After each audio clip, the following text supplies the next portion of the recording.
नमस्कार मित्रों। आज 15 माह बाद गाज़ा में संघर्ष विराम हुआ है। 15 महीने बाद गाज़ा में संघर्ष विराम हुआ है और अभी तक केवल 3 बंधकों को छोड़ा गया है हमास की ओर से। वैसे संयुक्त राष्ट्र संघ की सहायता से हमास और इजराइल यानी कि फ़िलिस्तीनी आतंकवादी संगठन हमास और यहूदी देश इजराइल के बीच में कुछ शर्तों पर संघर्ष विराम की सहमति बनाई गई है। इसमें कि हमास सभी इजरायली बंधकों को छोड़ दे तो गाज़ा में हमले या फिर इजराइल की ओर से फ़िलिस्तीन में हमले होना बंद हो जाएगा। लेकिन इसमें यह कोई गारंटी नहीं है कि फिर से आगे इजराइल पर कोई आतंकवादी हमला नहीं होगा, क्योंकि जो इस्लामिक आतंकवाद का बीज जो एक आसमानी किताब में छिपा है और जो अरब अमीरात के इस्लामिक साम्राज्यवाद की नीति में छिपा है, उसका कुछ भी नहीं कहा जा सकता कि आगे चल कर के क्या होगा। इस्लामिक आतंकवाद और इस्लामिक साम्राज्यवाद के मामले में भारत और इजराइल की स्थिति एक समान है और भारत के नागरिक और इजराइल के नागरिक की स्थिति भी समान है, क्योंकि भारत देश लंबे समय से 1000 वर्षों से इस्लामिक आक्रमणों को झेल रहा है, झेलता आया है और देख रहे हैं कि पाकिस्तान बांग्लादेश बनने के बाद भी निरंतर युद्ध लड़ाइयाँ होती रही है। हालांकि 2014 के बाद से पाकिस्तानी सीमा पर सीज फायर नहीं हुआ है, लेकिन सीज फायर ने आतंकवाद का रूप धारण करके कश्मीर के रास्ते भारत में पाकिस्तानी आतंकवादी घुसपैठ करता है और फिर पाकिस्तान में आतंकवादी घटनाएं करता है, गोलीबारी करता है। क्योंकि देश भर में NIA हो, रॉ हो, यानी कि भारत का जो सुरक्षा तंत्र है वह बिल्कुल चुस्त दुरुस्त है, जिससे कि किसी प्रकार का आतंकवादी घटना नहीं हो पाता है। नहीं तो आपको पहले भी बताए हैं कि और आप लोग जानते भी हैं कि किस प्रकार से रोज़ कश्मीर को लेकर के कश्मीर में ही सीज फायर होता था, दोनों ओर से गोलीबारी होती थी और देश भर में आतंकी घटनाएं होती थी। तो यह सब एक इस्लामिक साम्राज्यवाद की नीति है, जिसके लिए यानी कि अगर देश का बंटवारा हुआ भी तो पाकिस्तान वहां रुका नहीं, वह कश्मीर के लिए लड़ता रहा।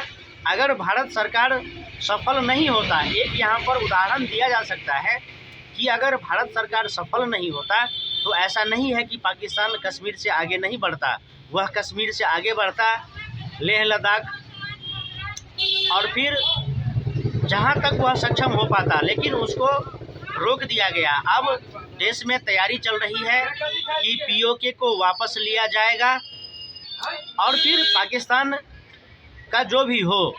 और फिर बांग्लादेश में भी देखा जा रहा है कि बांग्लादेश में भी हिंदुओं पर अत्याचार होता है, वहाँ से भी हिंदुओं को साफ करने का चल रहा है। और कुछ दिन पहले 2-4 दिन पहले न्यूज़ में आया था कि बांग्लादेश के बॉर्डर पर भारतीय किसानों को बांग्लादेश के जिहादी समूहों ने, वहाँ का आर्मी ने, BSF ने भारतीय किसानों पर हमला किया, जिसके जवाब में भारत के बहुत सारे किसानों ने आसपास के गांवों ने इकट्ठा होकर के बांग्लादेशियों को मार भगाया। तो यह तो सजगता है हिंदुओं की और भारत के शासन प्रशासन की कि अब बहुत बड़े आतंकवादी हमले नहीं होते हैं। तो वही स्थिति इजराइल का भी है।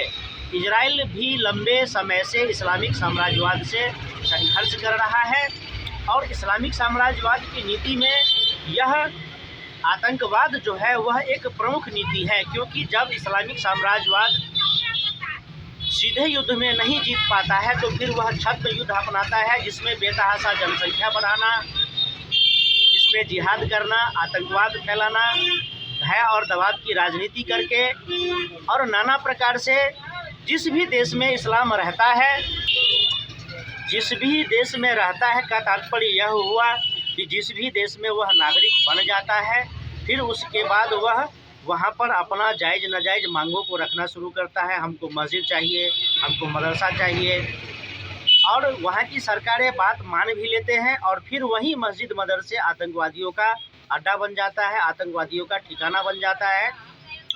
तो यह जो इस्लामिक साम्राज्यवाद से प्रेरित होकर के जो आसमानी किताब है, या फिर जो हदीसें लिखी जाती है, या फिर जो मौलवी है, उनको इस्लामिक साम्राज्यवाद को फैलाने का ठेका दिया जाता है।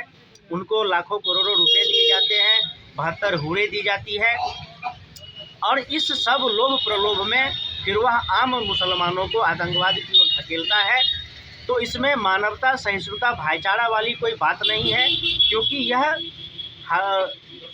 यह स्पष्ट है, यह बिल्कुल स्पष्ट है कि इस्लामिक साम्राज्यवाद की नीति और जिहाद, आतंकवाद उसके अस्त्र शस्त्र है, और उसी के चुंगल में इजराइल फंसा है और भारत भी फंसा है। इस्लामिक साम्राज्यवाद और इस्लामिक आतंकवाद के मामले में इजराइल और भारत की स्थिति एक जैसी है, लेकिन फिर भी अगर देखा जाए तो भारत से कहीं अधिक सक्षम नज़र आता है, दिखाई पड़ता है इजराइल, क्योंकि इजराइल नहीं छोड़ता है अपने शत्रुओं को। इजराइल बहुत सारे देशों में जाकर के, इजराइल का जो खुफिया एजेंसी है मोसाद, वह अन्य देशों में जाकर के भी अपने शत्रुओं को ठिकाने लगाता है और शत्रु देशों पर आक्रमण भी करता है, जिसमें देख रहे हैं कि अभी तक में 46,000 फिलिस्तीनी नागरिकों की मौत हुई है, की मृत्यु हुई है। जो न्यूज़ चैनल में आंकड़े चल रहे हैं, आंकड़े थोड़ा कम अधिक हो सकता है, लेकिन 46,000 कोई आंकड़ा कम नहीं हुआ। फिर भी हमास इस बात पर अडिग है कि वह इजराइल को घुटनों पर ला करके छोड़ेगा। तो यह एक विकृत मानसिकता है कि इतना बड़ा नुकसान झेलने के बाद भी वह अपने साम्राज्यवाद की नीति पर अडिग है। तो ऐसे में तो भारत को सीख लेना चाहिए, भारत को यह सीख लेना चाहिए कि पाकिस्तान ने सीज फायर करना छोड़ दिया है, लेकिन आतंकवादी भेजना नहीं छोड़ा है। और भारत में जो तेरा मेरा रिश्ता क्या, ला इलाहा इल्लल्लाह का नारा लगाता है, जो 25 करोड़ देश में पाकिस्तानी समर्थक है, उसको नज़रअंदाज नहीं करना चाहिए। और सरकार की नीति को, सरकार को अपनी नीतियों को इस प्रकार से बनानी चाहिए जिससे कि दीर्घकाल तक भारत इस्लामिक साम्राज्यवाद से प्रेरित इस्लामिक आतंकवाद से बचा रहे और देश में शांति, उन्नति, प्रगति होता रहे।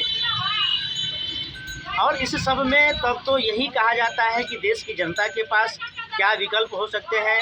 70 वर्षों का कांग्रेस का शासनकाल हो, या राज्यों में जो भी राजनीतिक दल हैं, तो ऐसा भी होता है कि राज्य विशेष में भी आतंकवादी पैठ अधिक तेज गति से होता है।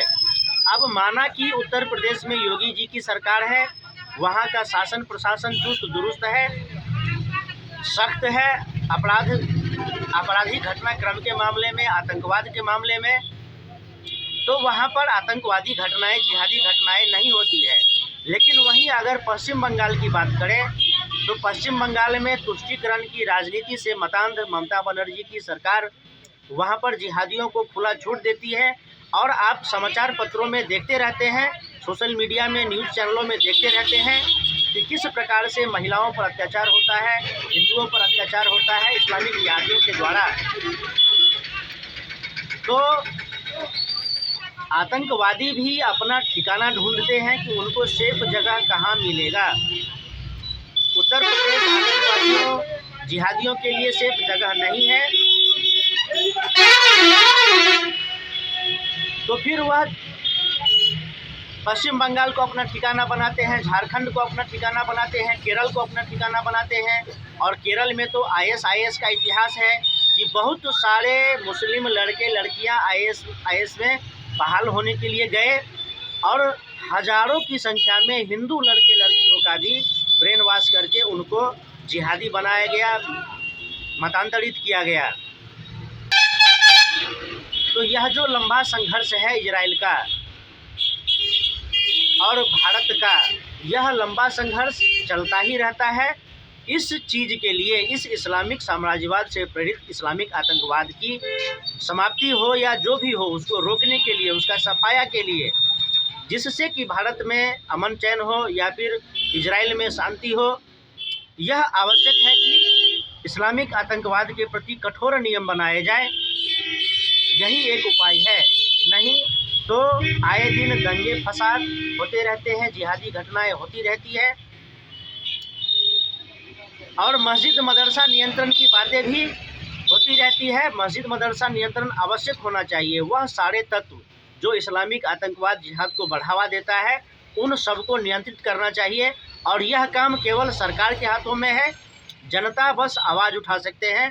जनता को भी मांग करनी चाहिए, मीडिया से जो जुड़े लोग हैं उनको भी मांग करनी चाहिए और सरकार को भी इस पर ध्यान देना चाहिए। फिर मिलेंगे अगले वीडियो में, तब तक के लिए नमस्कार।